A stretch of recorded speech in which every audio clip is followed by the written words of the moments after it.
The Zephyrian Queen Velthera's mandibles clicked in fury as she paced across the crystalline floor of her throne room. Her crimson carapace gleamed under the harsh artificial light, and her forearms gestured wildly as she addressed her cowering subjects.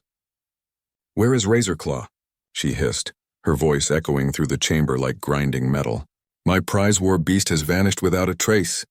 The assembled Zephyrian warriors shuffled nervously, their insectoid features twitching with anxiety. None dared to meet their queen's 6 burning eyes. Razorclaw was no ordinary creature. It was a voidstalker, a predator from the darkest reaches of space, standing 8 feet tall with obsidian scales, razor-sharp claws that could slice through titanium, and teeth like serrated daggers.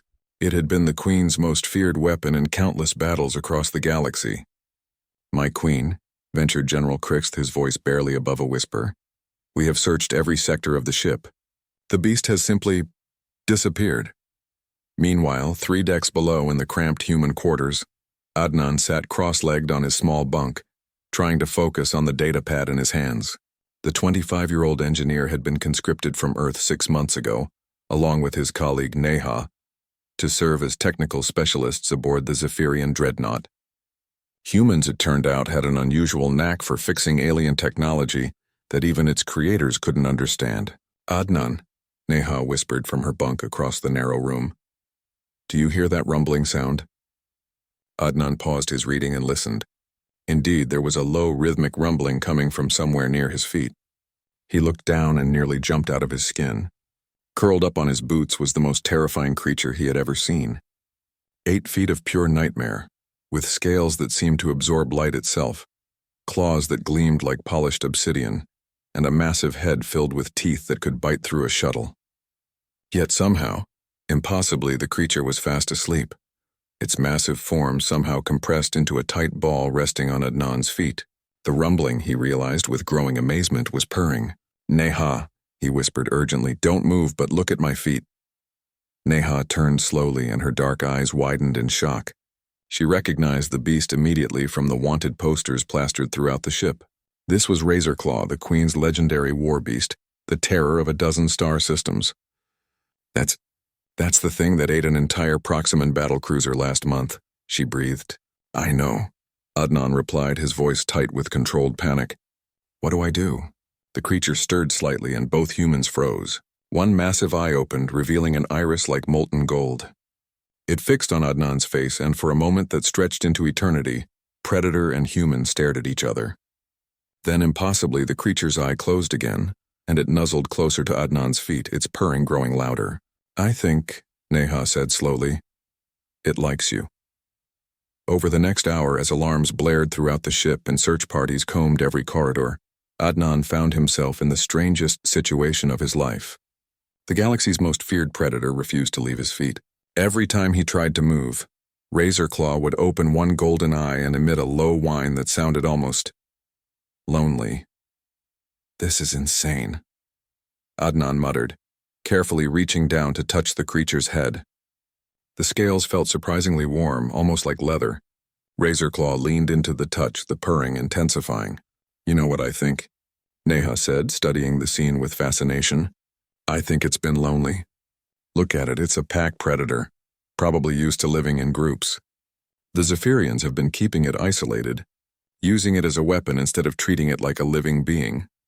Adnan continued stroking the creature's massive head, marveling at how something so deadly could seem so peaceful. "Humans have always been good with animals," he mused. "Maybe that's why it's drawn to us."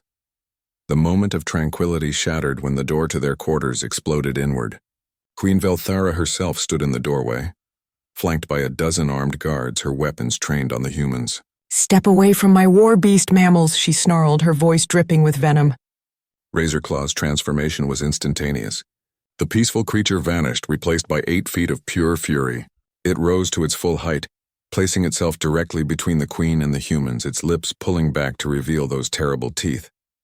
"Impossible," the queen breathed. "Razorclaw, return to me at once." But the creature didn't move. Instead, it lowered its head protectively over Adnan and Neha, a deep growl rumbling from its chest. "Your Majesty," Adnan said carefully, his engineer's mind working rapidly, "perhaps we could discuss this." Razorclaw seems to have made a choice. The queen's mandibles clicked furiously. It is my property. My weapon. With respect, Neha interjected, stepping forward despite the danger. It's not a weapon. It's a living being that's been forced into slavery, and it's chosen freedom. For several tense moments, the standoff continued.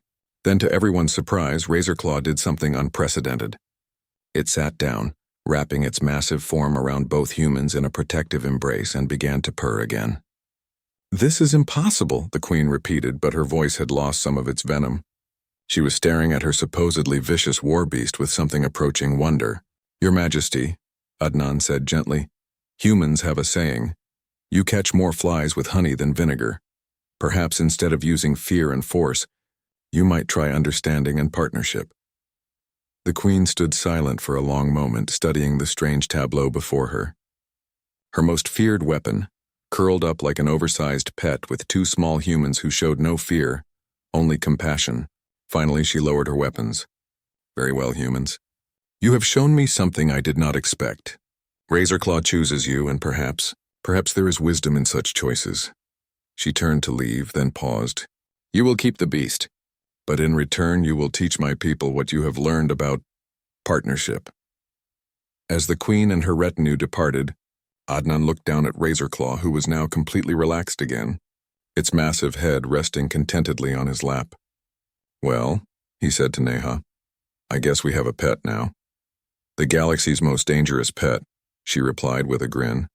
And somewhere in the vast cosmos the legend began to spread, of humans who could tame the untamable, not through strength or fear, but through something far more powerful, simple kindness and understanding. Razorclaw purred louder, as if agreeing with the sentiment entirely.